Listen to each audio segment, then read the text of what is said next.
টুকাই, আজকে তোর বাবা কই মাছ এনেছে, কি খাবি? তেল কই না আলু কপি দিয়ে কই মাছের ঝোল? তেল কই, তেল কই। আচ্ছা, আজকে তেল কই বানাবো, দাদা। প্রথমে কড়াটা গরম, দেখ কই মাছ নিয়েছি, ভালো করে ধুয়ে। আর কই মাছটা খুব ভালো করে ধুতে হয়, আঁশগুলো থাকে, ওগুলো না ছাড়ালে হয় না। ভালো করে আঁশগুলো ছাড়িয়ে ভালো করে ধুয়ে গরম জল দিয়ে কষলে ধুয়ে নিয়েছি। ধুয়ে নুন হলুদ মাখিয়ে রেখে দিয়েছি কিছুক্ষণ। তারপরে কড়া গরম করে মাছটা ভাজলাম সুন্দর করে, একটু মানে খুব কড়া না আবার খুব হালকাও না, ভালো করে একটু লাল লাল করে এপিট ওপিট করে মাছগুলো ভেজে তুলে নিলাম। মাছগুলো ভেজে এবার আমি কড়ার মধ্যে দিয়ে দেবো, ওই মশলা তেলের মধ্যেই দিয়ে দেবো আমি একটু মশলা ফোড়ন, দেবে।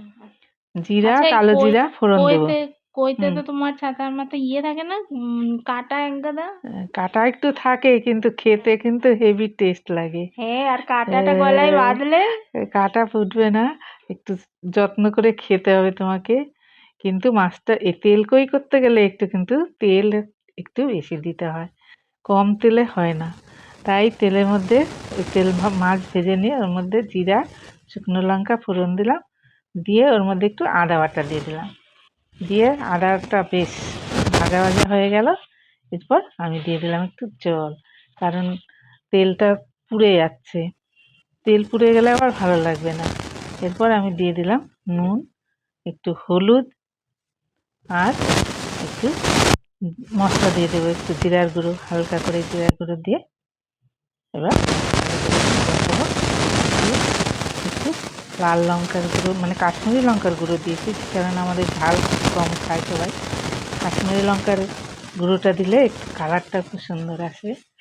কাশ্মীরি লঙ্কার গুঁড়োটা দিয়ে এবার একটু নুন আর মিষ্টি দিয়ে ভালো করে কষাচ্ছি, কষিয়ে একদম কি সুন্দর তেল ছেড়ে গেছে, কালারটাও সুন্দর এসেছে।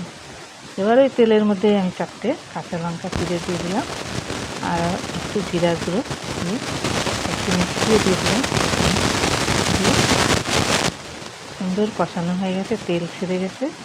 এবার আমি খুব বেশি তেল দিচ্ছি না, কারণ খুব বেশি তেল খাওয়াটাও তো শরীরের পক্ষে ভালো না। তাই আর এই লাল লালটা হয়েছে কি করে? ওই যে একটু মিষ্টি দিয়েছি আর কাশ্মীরি লঙ্কার গুঁড়োটা দিয়ে একবার তেলের মধ্যে দিয়ে ফ্রাই করে দিই, আর কালার এসে গেছে। সর্ষের তেলে দিলে কালার দিয়ে জল দিয়ে আমি সুন্দর করে ঢেকে দিলাম। এবার মাছটা ফুটে উঠলে মাছ দিয়ে দিই, কালারটা ফুটে উঠেছে, সুন্দর কালার হয়েছে। মাছটা দিয়ে একটু ফোটাতে হবে বেশি, কই মাছটা একটু বেশি টাইম লাগে সেদ্ধ হতে অন্য মাছের থেকে। দিয়ে মাছটা একটু ঢেকে দিই। এবারে জলটাও কমে গেছে, ঝোলটা কমে গেছে। এবারে লাস্টে একটু আমি কাঁচা সর্ষের তেল দিয়ে দেবো, আর একটু ধনে পাতা, আর একটু জিরা গুঁড়োও লাস্টে নামানোর আগে ভাজা জিরা গুঁড়ো দিয়ে এবারে ধনে পাতা দিয়ে নামিয়ে দেবো। আর লাস্টে একটু সর্ষের তেল দিয়ে একটু ঢাকা দিয়ে নামালেই সুন্দর সেন্ট আসে, সর্ষের তেলে একটা ঝাঁঝ আসবে, সুন্দর কালারও এসে গেছে। তোমরা যদি এইভাবে তেল কই খাও, খেয়ে দেখো, খুব ভালো লাগবে। আর আমার রান্নাটা ভালো লাগলে তোমরা একটু সাবস্ক্রাইব আর লাইক করো, তাহলে হ্যাঁ, আমার ভালো লাগবে। হ্যাঁ, সাবস্ক্রাইব আর লাইক করতে ভুলো না।